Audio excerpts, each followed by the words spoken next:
अस्सलामुअलैकुम नाज़रीन।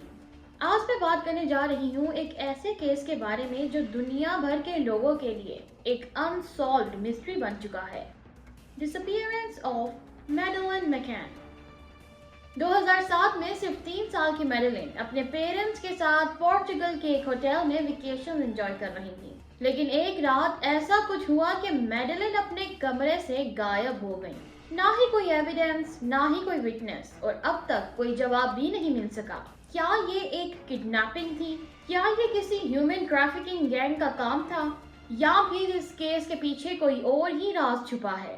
तो तैयार हो जाइए एक थ्रिलिंग और शॉकिंग स्टोरी के लिए जिसने आज तक लोगों को एक पजल में ही रखा है। शुरू करते हैं मैडेलिन मैकन के इस अनसॉल्व्ड मिस्ट्री के सफर को। But before getting into it, please do like, share and subscribe my channel. And yes, do not forget to hit the bell icon. Madeline McKeon एक छोटी सी लड़की थी जो लेस्टर में 2003 में पैदा हुई और अपनी फैमिली के साथ रॉकली, लेस्टरशायर में रहती थी। मैडेलिन के वालिदैन दोनों डॉक्टर्स हैं।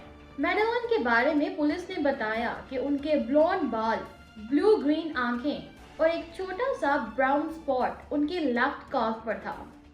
मैकन 28 अप्रैल 2007 को प्राया डा लूज, पोर्चुगल के एक गांव में अपने 7 नाइट स्प्रिंग ब्रेक पर गए थे।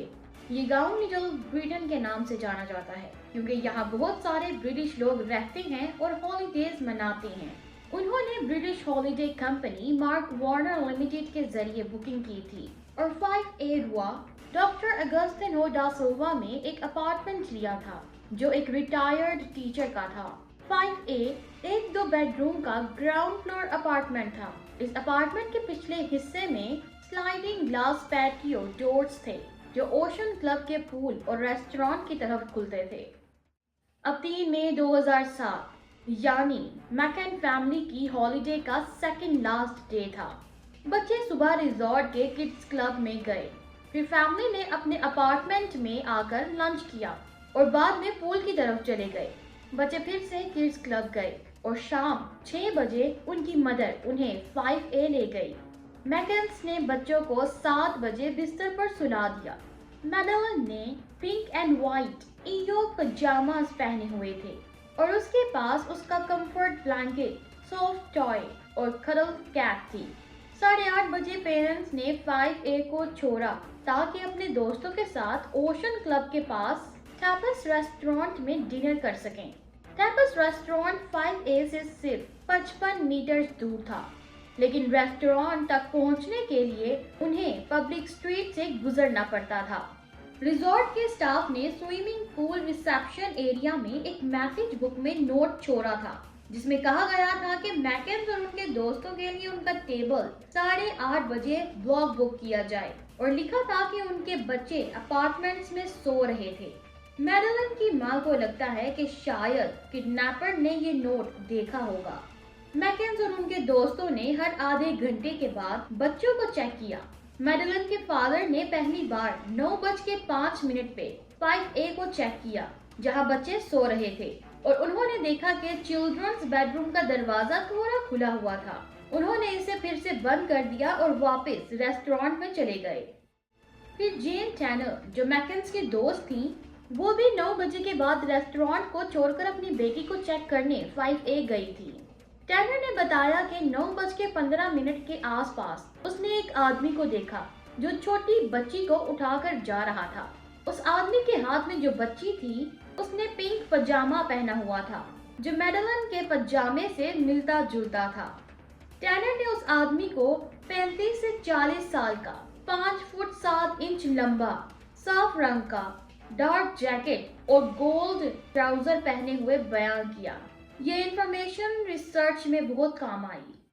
केट मैकन जो मैडेलिन की मदर हैं, उन्होंने 9:30 पे अपने बच्चों को चेक करना था, लेकिन मैथ्यू ओल्डफील्ड जो उनके दोस्त थे, उन्होंने अपने और मैकन के बच्चों को चेक करने का जिम्मा लिया। उन्होंने देखा कि बच्चों के कमरे का दरवाजा खुला था लेकिन कोई आवाज नहीं सुनी और उन्होंने बिना अंदर देखे वापस दरवाजा बंद किया और चले गए। उन्हें याद नहीं था कि उस वक्त कमरे की खिड़की और शटर खुले थे या बंद। 10 बजे केट खुद अपार्टमेंट 58 चेक करने गई। जब उसने पैटियो के अनलॉक डोर से अंदर जाकर दरवाजा बंद करना चाहा, तो एक हवा के झोंके की वजह से दरवाजा जोर से बंद हुआ। तब उसने देखा कि कमरे की खिड़की और शटर खुले हुए थे। मैडेलिन की करल कैट और ब्लैंकेट तो बिस्तर पर थे, लेकिन मैडेलिन गायब थी। जल्दी में अपार्टमेंट देखने के बाद केट रेस्टोरेंट की तरफ भागी और चीखी, मैडेलिन गायब है, कोई उसे ले गया। 10:10 में मैडेलिन के फादर ने मैथ्यू को रिजॉर्ट के रिसेप्शन पर पुलिस को कॉल करने भेजा। 10:30 पे रिजॉर्ट ने मिसिंग चाइल्ड प्रोटोकॉल एक्टिवेट कर दिया। 60 लोगों ने सुबह 4:30 बजे तक मैडेलिन को ढूंढा, पहले ये सोचते हुए कि शायद वो खुद कहीं चली गई हो। पूरी प्राया डालूज में लोग उसका नाम लेकर पुकारते रहे। फिर पुलिस ऑफिसर्स और रिसर्च डॉग्स को बुलाया गया और आसपास के एरियाज जैसे वेल्स और केव्स में सर्च किया गया। लेकिन गोल्डन आवर्स में काफी गलतियां हुई, जैसे कि बॉर्डर और मेरीन पुलिस को टाइम पर इन्फॉर्म ना करना और हाउस टू हाउस सर्चेस ना करना। रोड ब्लॉक्स भी अगले दिन सुबह किए गए। क्राइम सीन सिक्योर नहीं किया गया। अपार्टमेंट 5A में बहुत लोग एंटर हुए जो एविडेंस को खत्म कर सकते थे। फोरेंसिक सैंपल्स कलेक्ट किए गए, लेकिन अपार्टमेंट एक मंथ तक टूरिस्ट के लिए ओपन रहा। कुछ एरियाज जैसे बेडरूम, विंडोज सही तरह फिंगरप्रिंट के लिए चेक नहीं की गई, जिसने इन्वेस्टिगेशन को मुश्किल बना दिया। अगर हम मजीद इन्वेस्टिगेशन की बात करें तो स्कॉटलैंड यार्ड ने 2011 में मैडेलिन के केस को दोबारा शुरू किया। उन्होंने नए क्लूज और टिप्स को पता लगाने की कोशिश की। स्कॉटलैंड यार्ड ने एक साइटिंग पर फोकस किया जो मार्टिन और मैरी स्मिथ ने रिपोर्ट की थी। उन्होंने देखा कि एक आदमी 10 बजे मैडेलिन के अपार्टमेंट के करीब से गुजर रहा था, जिसके हाथ में एक 2 से 4 साल की ब्लॉन्ड बच्ची थी। उनका कहना था कि वो आदमी टूरिस्ट नहीं लग रहा था। ये बातें तहकीकात के लिए अहम थी, क्योंकि उन्होंने मैडेलिन के हादसे के वक्त का अंदाजा लगाने में मदद की। स्मिथ्स के देखने की बात से 2013 में स्कॉटलैंड यार्ड को मैडेलिन के किडनैपिंग का वक्त पता चला। हर साल नए एफर्ट्स किए जाते हैं, लेकिन मैडेलिन अभी तक नहीं मिली। अथॉरिटीज हर वक्त अपडेट्स देते हैं और लोगों से भी मदद मांगते हैं। मैडेलिन की वजह से आज कई ऑर्गेनाइजेशंस गुमशुदा बच्चों के लिए काम कर रही हैं और उनकी तलाश में मदद कर रही हैं। ये कहानी हम सबको याद दिलाती है कि हमें हर वक्त होशियार रहना चाहिए। आज तक मैडेलिन मैकन के गुम होने का राज नहीं खुला। माँ बाप गैरी और केट मैकन हर वक्त अपनी बेटी की तलाश में लगे रहते हैं। उन्होंने कई कैंपेन्स चलाई हैं, जैसे मैडेलिन्स फंड, ताकि लोगों के जहनों में मैडेलिन्स को हमेशा याद रखा जा सके। लेकिन ये कहानी सिर्फ उनका जज्बा नहीं है, बल्कि इसमें पुलिस, मीडिया और दुनिया भर के लोगों की दिलचस्पी भी शामिल है। जैसे जैसे वक्त गुजरता है, मैडेलिन का केस एक नया ही शोर मचाता है। हर साल नए सवाल, नए लोग और नए सबूत इस केस को गैर मामूली बना रहे हैं। लेकिन ये सोचने वाली बात है कि क्या हम कभी मैडेलिन को ढूंढ पाएंगे? क्या ये सिर्फ एक सैड स्टोरी ही है, या इसमें छुपी हुई सच्चाई को हम समझ पाएंगे?